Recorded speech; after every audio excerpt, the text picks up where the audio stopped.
Today we're going to talk about woks. We have a number of woks, but we'll start with the smallest. This is like an 8-inch wok. This is good for maybe 2 people at the most. Comes with a cover. Next step up, this one here, 9-inch wok. This one's cast iron. Cast iron is great because it holds the heat. Here's a 12-inch wok, an Indian wok. This one's definitely good for like 3 to 4 people. Copper conducts very well, but they need to be sandwiched with a denser metal so that you don't get hot spots. You have the 14-inch woks, and that would be a family size wok. This is a Western style wok. It has a hollow handle, so it stays nice and cool. This is carbon steel. This is a heavier wok, a Cantonese wok. It's perfectly rounded on the bottom. Sometimes the handles are spot welded on. If you can get a wok that has riveted handles, they're less likely to come loose. This is a Western style wok with a rounded bottom, carbon steel. This is a really old Cantonese wok. This would be called a 2-eared wok. All my rounded woks, they came with a ring. It can be held steady. Use it with the wider part of the ring up. Here's, I think this is like a 28-inch wok. This one would be used outdoors or over a commercial stove. This would be for a large group. You would do the stir frying in the middle, and you would move the ingredients that are cooked off to the side where people could help themselves. Very heavy, carbon steel, fun at a picnic. Let's talk a little bit about cooking with a wok. Ideally, gas is the best choice. You only have an electric stove. What you would want to do is you would want to use a cast iron wok. Cast iron is thick enough so that the bottom of the wok, it would sit right on the burner. This is an induction heater. It works by magnetism. As long as you're using cast iron or clad stainless steel that has a ferrous metal in it, once you put that on there, that will heat up. And it will only heat up where the metal is touching, and it would heat it up instantly. The only thing that gets hot is the wok. Kind of cool. Again, if you don't have a gas stove, these are great to use. This is your portable gas burner. They're very quick and very hot.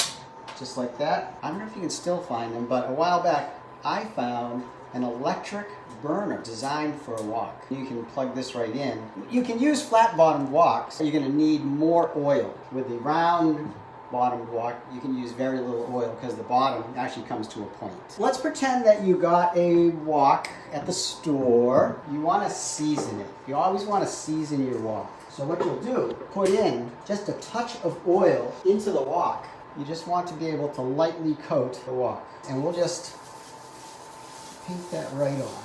If it's new, right out of the box, you're going to want to wash it out with a scrubby pad and some soap and water. But that's going to be the last time you use soap. Soap will take off the oil.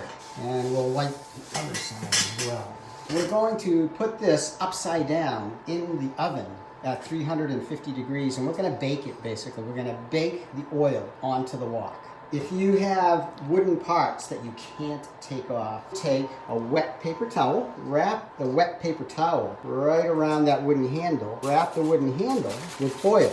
So I have preheated the oven, 350 degrees. I've coated my new wok. And by the way, if you have an old wok that you let get rusty, you can start all over again, scrub it out, then you can re-oil it. Then put this on a cookie sheet because let that bake for about 20 minutes. And then we'll let it cool off. This wok, which is a really nice wok, Lodge pre-seasons their cast iron. Let's talk very quickly about some utensils. Something to stir with. I just use this plastic spatula, a spoon. It doesn't have to be necessarily a non-scratching. This is called a spider. This is a way to get things out of the wok. Some tongs, and I always have a pair of chopsticks. This moon rack, half moon rack, is great. If I were deep frying here, I would be able to take, say, my crab rangoons, and I could take them when they're done frying, I put them up here. They would stay warm here, like a draining and warming rack.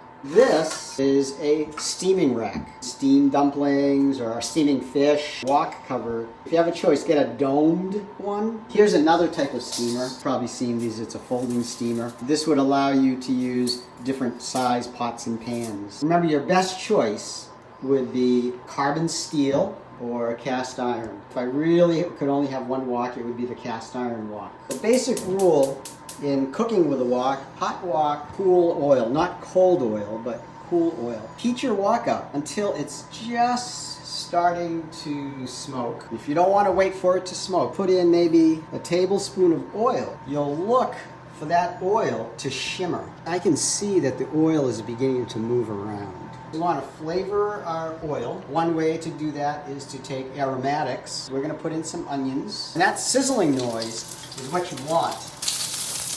As soon as those onions start to brown a little bit, put in some meat. Thin cut ribeye. That steak is searing very quickly, about a minute or so. I'm going to put in one more flavoring. Trader Joe's everyday seasoning. Some peppers. So my onions are nicely caramelized, and I put in a couple of baby bok choy. This is a pretty dry process, and the only time you're going to really add a significant amount of liquid is at the very end. I can shut this down. It's going to continue to heat. Peppers are slightly charred now. This is oyster sauce. There's our stir fry. Let's take a look at our wok that's cooking in the oven. The oil has started to bake on. Let this cool off, and then you can put on another coat and bake that on. Let's have a taste. Yum. So there you have it, how to pick a wok, how to prepare it. When you're done with the wok, don't use soap on it. All you need to do, rinse it with hot water, then just re-oil it. I'll wash my wok off, then I'll put it back on the burner and heat it up to make sure that all the water gets driven away. If it sits there, it'll rust. Thanks for joining us, and we'll see you next time.